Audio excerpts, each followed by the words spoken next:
Salut à tous, aujourd'hui je vais vous parler de mon Xara Picasso que j'ai eu et de ma C5.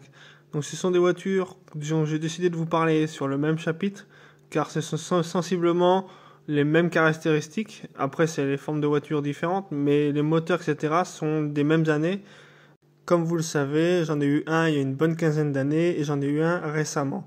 Sur certaines vidéos d'ailleurs on aperçoit le dernier que j'ai eu mais il était déjà en mode épave. Du coup, sur le Xara ou sur la C5, le moteur diesel, la plupart sont en 2 litres HDI. Sur la C5, il y a quelques-uns qui sont en 2 litres 2. Et sur les modèles essence, il y a souvent du 1 litre 8 essence et de 2 litres essence. Du coup, le 2 litres HDI est vraiment très très fiable. Il est sur la plupart des moteurs diesel des générations 2000-2004. Après, ça a été remplacé par un 1 litre 6 HDI qui est beaucoup plus problématique. Mais sur toutes les premières versions, il n'y a aucun problème. Après, en plus, à l'époque, il n'y avait pas de fab sur les premiers. Donc vraiment, vous étiez tranquille. Donc les Picasso sont des voitures globalement fiables.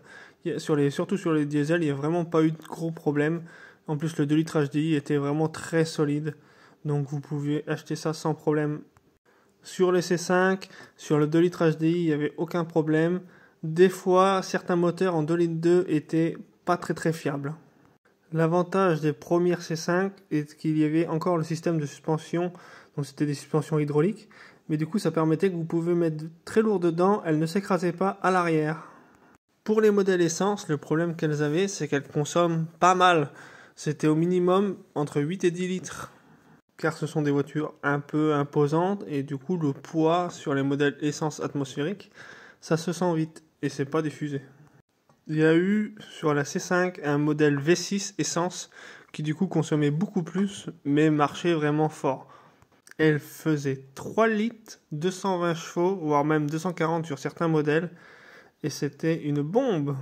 Du coup sur ces voitures-là, personnellement, j'avais pas fait de modification car la Picasso c'était vraiment la première voiture que j'ai eue avant la C5. C'était vraiment pour apprendre à conduire. Je l'ai gardé pas mal de temps, mais du coup après j'avais rien fait dessus. Et la C5, bon j'ai rien fait à part j'avais les vitres teintées à la fin, à l'arrière. Mais voilà, c'était vraiment rien de modifié spécialement. C'était pas le style de voiture à modifier. Voilà, j'espère que la vidéo vous aura plu.